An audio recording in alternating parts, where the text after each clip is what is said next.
Imagine you're a track marshal. A driver has just crashed and you go to help him. But this happens to you. The driver greets you with a hit that almost knocks you out when all you wanted to do was help. It sounds a bit extreme, but as you saw, this happened.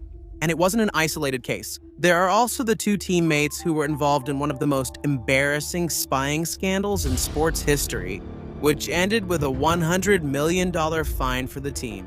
Another driver intentionally crashed into his direct rival in the last race of the season to secure his first world title.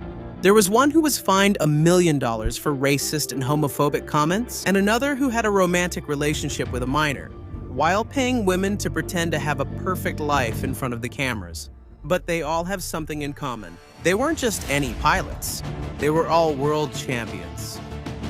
And together they have more than 25 world championships. This isn't a ranking of talent, it's a ranking of scandals, betrayals, fights, and decisions that changed the sport forever. These are the 15 most controversial drivers in the history of Formula One. And stay until the end because the first place was caught having sex in his team's garage, right before racing in the event that would decide his world championship. And even so, that wasn't the worst thing he did. This is the second part of this ranking. So if you want to know all the rankings, I'll leave the link to the full video in the description.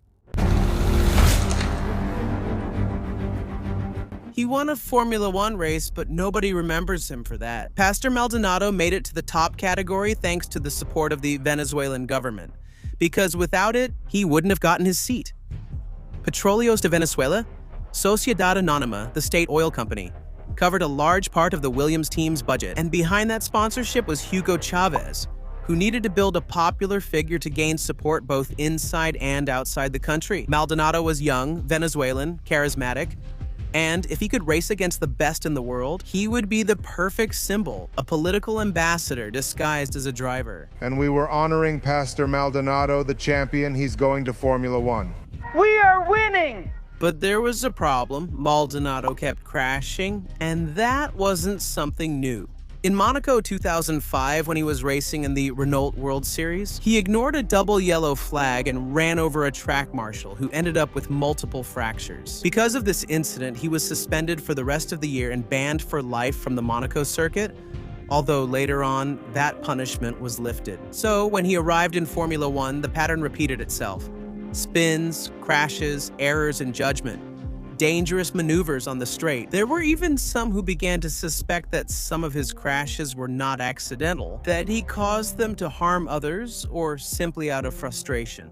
In 5 seasons, Maldonado was involved in more than 40 incidents. He crashed with Lewis Hamilton, Esteban Gutierrez, Sergio Perez, Nico Hülkenberg, Jenson Button, Romain Grosjean, Max Chilton, Charles Pic, Kimi Räikkönen, and the list goes on. His favorite victim was clear Hamilton. In Belgium, he hit him right on the straight. In Valencia, he took him out of the race, and in Monaco, he sent him into the wall. But the most incredible thing is that in the middle of all that, he won a race. In Barcelona 2012, he started from pole position with a Williams that wasn't meant to win. And the next day, he held off Fernando Alonso for more than 60 laps and achieved the unthinkable. And the new Formula One winner, it's Pastor Maldonado! An unexpected and also unrepeatable saga. After Williams, he moved to Lotus, where Petróleos de Venezuela S.A. signed a sponsorship contract for around $45 million. But by then, the Venezuelan crisis was already being felt. The money stopped flowing, and with it, Maldonado's political support also disappeared. In 2016, he was left out of the category and never returned. That's how the story of the only Venezuelan driver in Formula One ended. With one victory, millions of dollars from the Venezuelan government, and countless controversies. His career was brief, but he was at the center of one of the most embarrassing scandals in the history of Formula One. Nelson Piquet Jr. made it to the category thanks to the support of his father, the 3-time world champion. In fact, his family founded the Piquet sports team in lower categories with a single goal: to take Nelsinho to Formula One, and they did it. He debuted with Renault in 2008 and, after a disappointing first half of the season, achieved an unexpected podium in Germany. It seemed like he was taking off, but everything collapsed in Singapore because that night One of the darkest chapters in the sport was written. Hours before the race, Piquet was called to a private meeting with Flavio Briatore and Pat Simons. In that meeting, he was ordered to crash on purpose in a specific area of the circuit to benefit Fernando Alonso so that he could get the victory. Piquet didn't have a secured contract for the following year, and according to his testimony, the pressure was so great that he felt intimidated, manipulated, and without options. He feared that if he didn't obey, they would leave him out of the team. It wasn't a suggestion. It was an order under pressure that he accepted because he believed it was the only way to stay in Formula One. So on lap 14 of the Grand Prix, he followed the orders of Briatore and Simons. He crashed into the wall and caused a safety car. Alonso, who had already pitted, inherited the lead and eventually won the race. Everything went according to plan and no one suspected anything. However, a year later, in 2009, Nelson Piquet Jr. was fired after the race in Hungary. He had done everything they asked him to do, but even so, they fired him. Furious about being fired and with the support of his father, he decided to speak out. The Brazilian publicly claimed that the accident had been a direct order from the team, and the Fédération Internationale de l'Automobile investigated it. In response, Renault denied everything, although Briatore and Simons resigned before the trial. Finally, they were found guilty, and thus one of the biggest scandals in the history of the sport erupted. Renault received a 2-year suspended ban. Briatore was banned for life, and Simons was sanctioned for 5 years. Fernando Alonso, according to the official version, knew nothing and therefore was not sanctioned. Piquet, on the other hand, received immunity because he was the one who reported the incident. Immunity that was negotiated once again with the help of his father. However, inside the paddock, not everyone saw him as a victim. Many considered him a traitor because he accepted the order and only spoke up when he was fired. As you've seen, his father was key in this story. But this was just one of the many controversies he was involved in.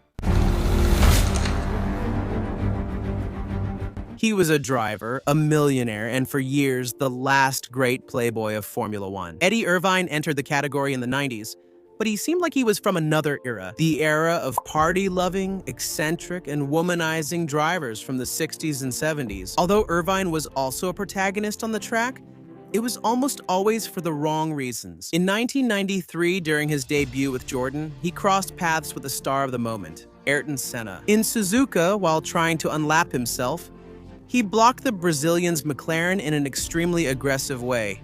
Not once, but twice. One of those maneuvers, unnecessarily risky, made Senna lose between 15 and 20 seconds. Yes, it's him! Eddie Irvine has overtaken Ayrton Senna! Something completely illogical and irresponsible, especially considering he did it to the leader of the race. Ayrton crossed the finish line furious and hours later went to look for him at the motorhome. Later on, I'll tell in detail what happened, but in summary, Senna went in, confronted him, and punched him directly in the face. Years later, Rubens Barrichello said that Irvine was a huge fan of Senna and said the following. Irvine was happy. He said he was going to tell his grandchildren, "Senna himself hit me," but his record didn't end there.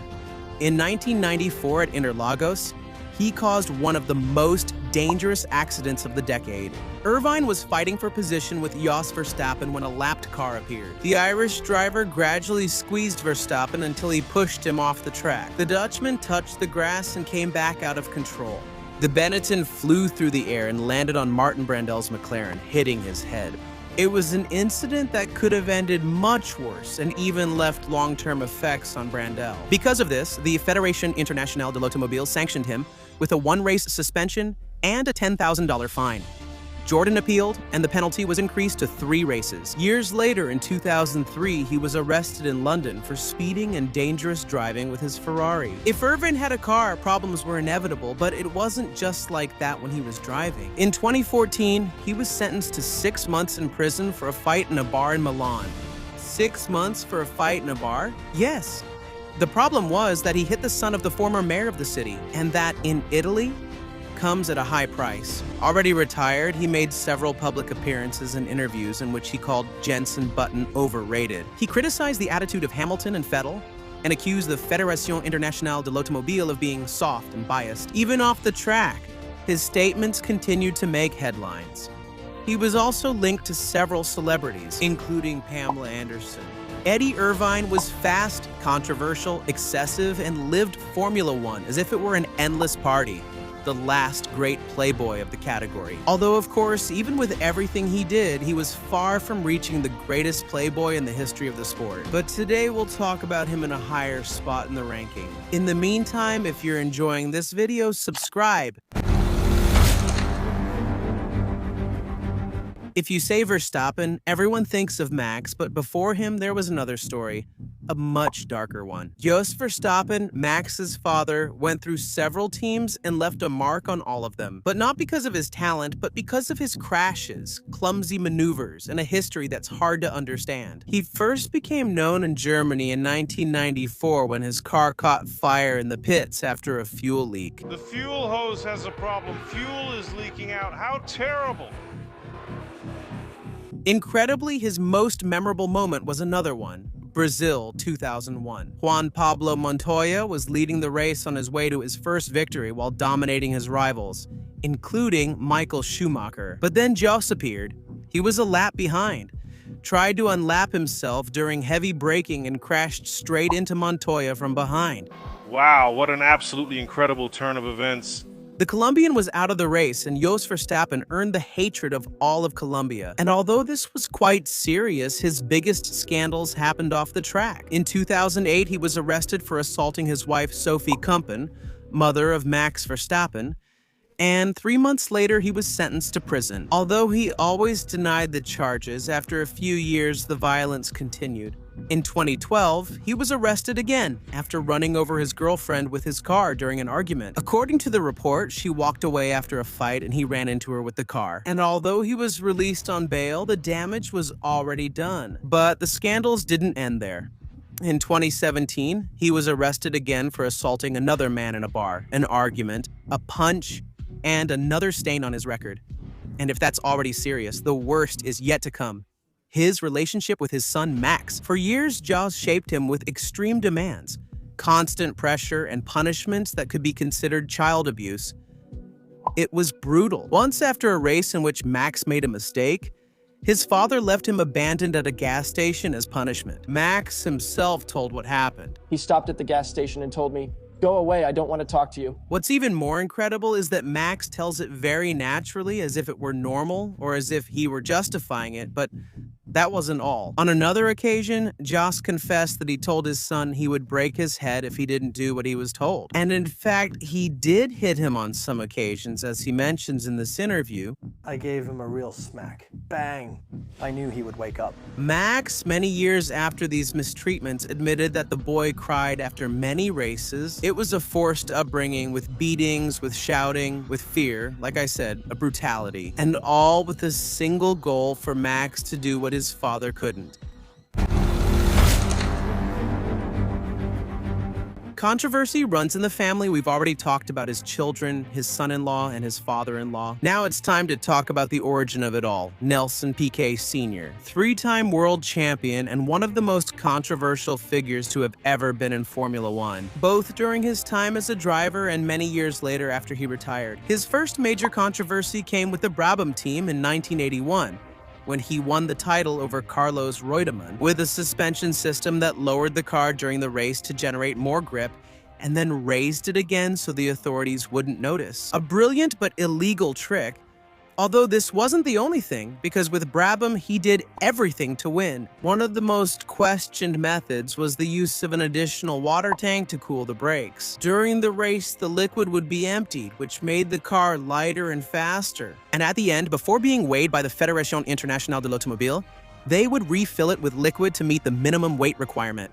For him, anything was valid if it helped him win. But if he was controversial on the track, he was even more so off it. During his time at Williams, his relationship with his teammate Nigel Mansell was a disaster. He not only belittled him as a driver, but also publicly mocked his wife's appearance. But in 1988, he went even further, claiming that Ayrton Senna was homosexual and that he had relationships with his mechanics. However, years later, a court forced him to retract his statement. After 3 years, in 1991, Piquet retired from Formula One.